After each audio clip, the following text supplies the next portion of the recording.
Thando's grandmother passed away. May her soul rest in peace. So Thando and Siyacela arrived at the funeral at 1 o'clock in the afternoon because she did not have new clothes.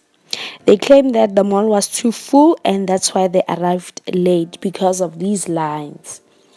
So Siyacela also went to the funeral without a blazer or a jacket on. He said that he was not married to Thando's family. He was just wearing a golf shirt and a pair of jeans. After the funeral or the burial of Thando's grandmother, the family had a meeting. Thando's father was explaining to the family members of how the lobola discussion went about, and he also explained how Siyacela was rude to him by saying this. Where were the elders when Thando's mother and Thando's father got intimate? What do they have a say in all of this? And Siyacela also told Thando's father that if he does not pay the lobola for Thando, he will live to regret it.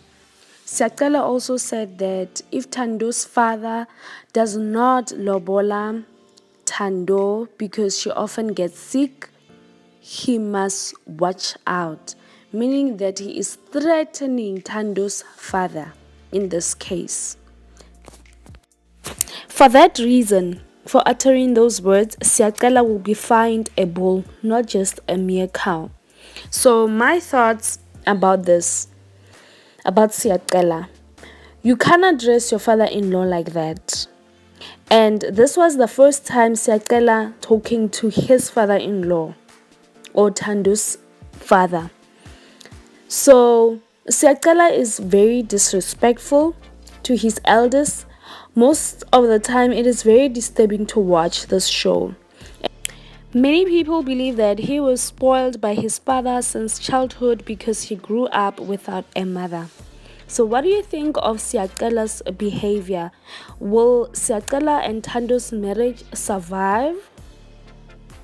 Please let me know what you think in the comment section. Anyway, till I see you again. Bye bye.